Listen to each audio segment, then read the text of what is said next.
Tonight, shots fired. A Fort Nelson man has been taken into custody. Police update. Mounties are asking for the public's help. And involuntary treatment. The province rolls out the first 10 beds.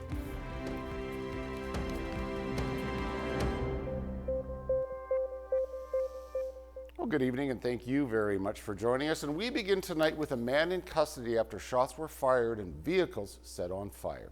Police say it happened after a man was asked to leave a community meeting on the Fort Nelson First Nation. The police say the 40-year-old man was being disruptive during the meeting. They add he appeared to be under the influence of drugs. After he was asked to leave, he purchased fuel at a nearby gas station. Mounties alleged he then threatened to set vehicles on fire. Well, a short while later, police say one of the vehicles belonging to the First Nation was found burning in the community hall parking lot. That fire spread to a second vehicle. A woman leaving the reserve says she was then being followed in her car by a man on an ATV. As she returned home and ran inside, police say the man shot a rifle in her direction. Police then headed to the hospital where they found the suspect suffering non-life-threatening injuries from a gunshot wound. Officers placed the hospital on lockdown. A search of the man's house turned up a firearm. However, police found no evidence that a shooting took place there.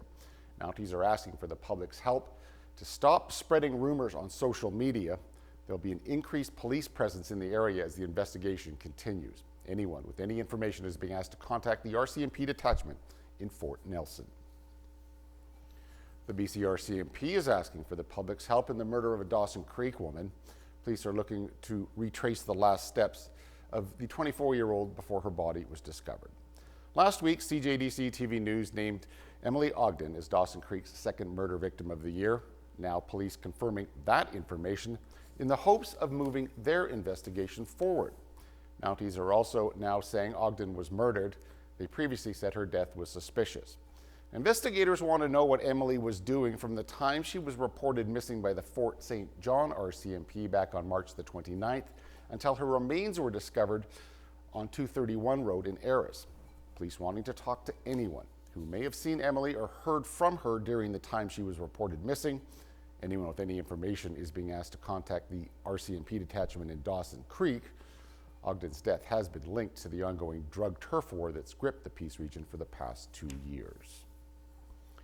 Well, the province is opening 10 involuntary care beds in BC and more are on the way. The majority of the new beds will be at the Surrey Pretrial Services Centre. They're for people in custody and are in crisis and have overlapping mental health and addiction challenges. They may also have brain injury due to toxic drug overdoses.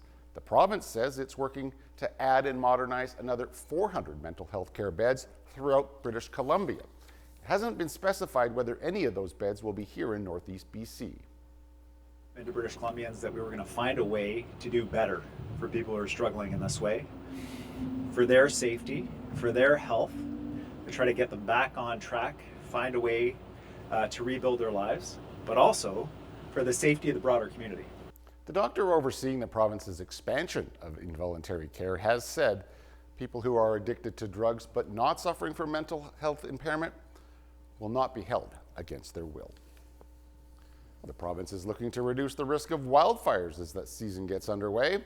The community forest in Fort Nelson receiving close to $1.2 million. The project is looking to remove flammable waste fiber from the forest. It takes wood fiber that would otherwise be burned or abandoned, then gives it to mills and forestry companies that can use it, helping keep forestry workers on the job.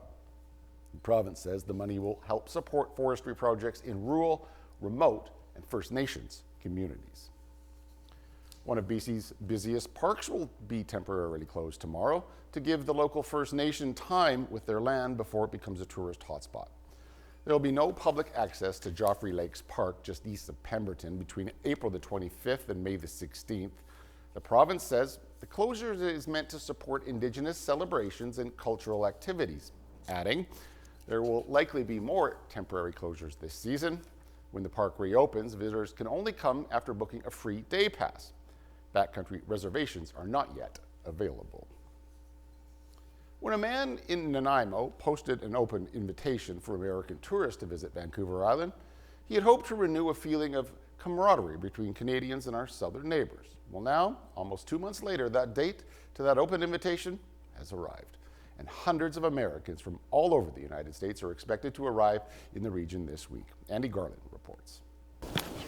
Julie Wilson is visiting from Kalamazoo, Michigan, and is enjoying our great outdoor playground while going for a hike. I didn't know much about Vancouver Island, so I started investigating it, and it sounded great. What if we picked a day in like a month and a half or so where all of you come up here?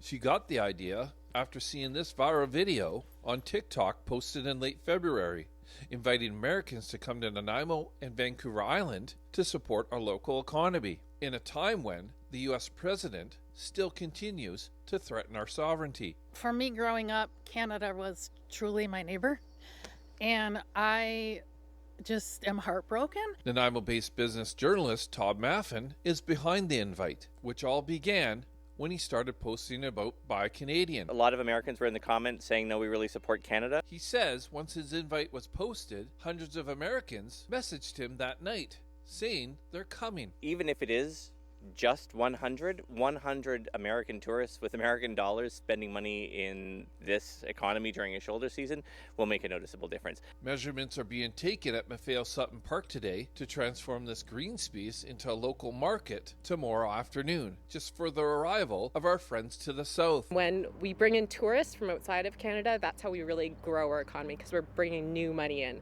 So we have all these small businesses, they can really start off their year with a boom. Locals like Shannon Wolf are also ready to adopt Americans this weekend to show them around the area and maybe grab a coffee or go for a walk, because she says it's the Canadian thing to do. We are open and understanding, and that's what we do. And so we are here to talk to people, welcome them to Canada. Nanaimo's mayor is welcoming our American neighbors with open arms and hopes others do too. Make them feel good about their visit, encourage them to spend money, and encourage them to come again. During these challenging economic times, this is a real boost. And on Saturday at 10 a.m. in front of the Nanaimo sign at Maffei-Sutton Park, a so-called family photo will be taken with all the Americans visiting, and everyone else is welcome. Andy Garland, CTV News, Nanaimo. Well, to the campaign trail where party leaders kicking things into high gear as the federal election heads into its final days. CTV's Jeremy Sharon has more on where the leaders were today and what they're focusing on.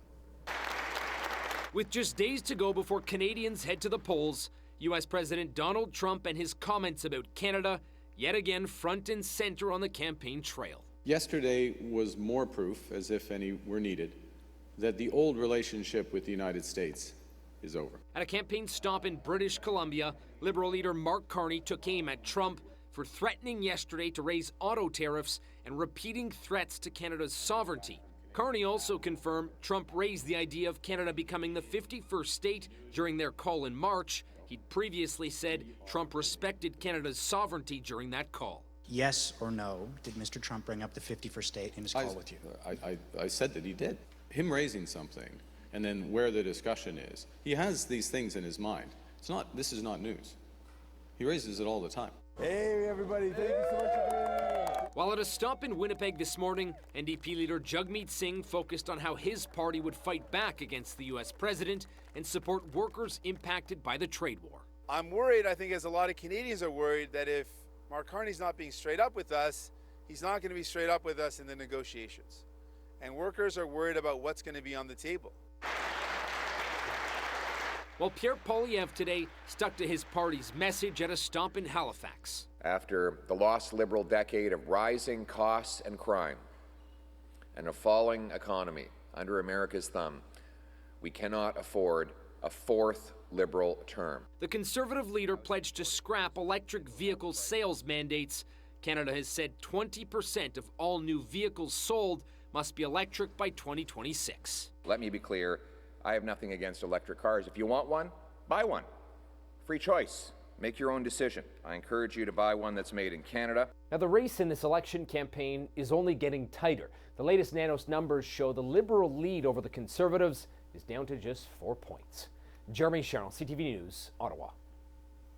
A judge in Ontario has given the Hudson's Bay Company permission to auction off more than 4,000 pieces of art and historical artifacts. and that includes the 355-year-old Royal Charter which launched the company. Historians consider it one of the country's most significant archival documents.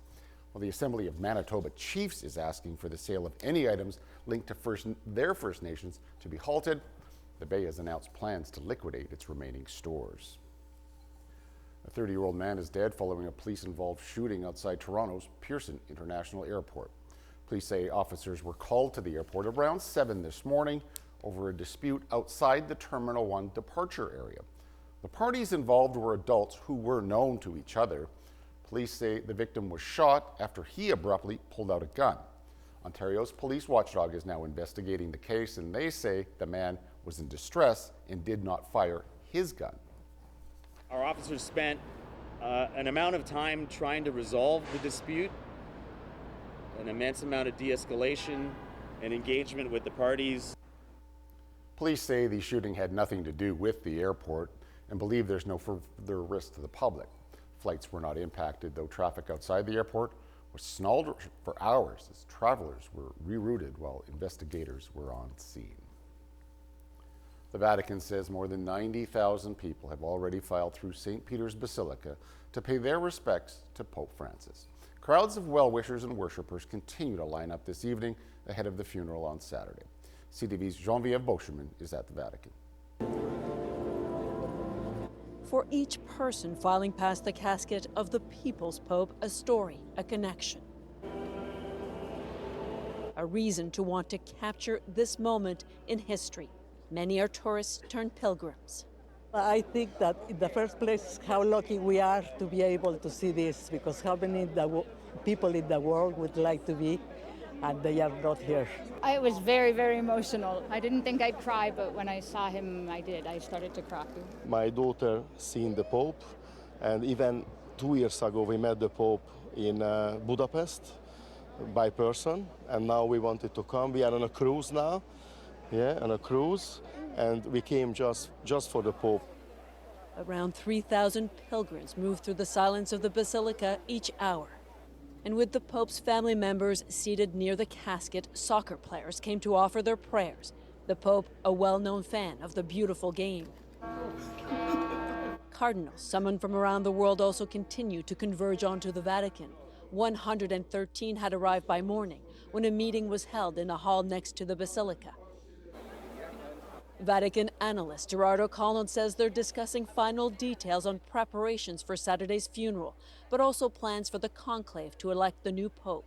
They have chosen a 90-year-old preacher of the papal household, Father Cantalamessa, now a cardinal, to give the talk inside in the conclave. And that's an interesting thing because he kind of sets the tone. But for now, the traditions and rituals of mourning continue. A document detailing the Pope's life and coins will be placed in his casket before it's closed for burial. A special moment has been reserved for those closest to the Pope's heart, including some homeless people and migrants at the very end of the public viewing. A pilot from the Lower Mainland of BC sharing his incredible story after he and his passenger were forced to make an emergency landing in the ocean in Mexico. The pair then floated in the water for hours before help arrived. Waiting to get rescued. I could see the emotion on her face. She was having a very tough time in the water. And that actually gave me an opportunity to find a goal. I got to help this girl. I feel completely responsible for her. I got to save her. The pilot says he was hired to fly over the Gulf of California with a marine biologist, but his airplane started having engine trouble. McDonald and his passenger landed in the water, unbuckled their seatbelts, then got out of the small plane before inflating their life vests. He says he managed to make contact with rescue crews, but it took about 2 hours before they were found and taken out of the water. McDonald says despite the ordeal, the two only sustained minor injuries. All right, incredible story. We will be right back with weather. Stay tuned.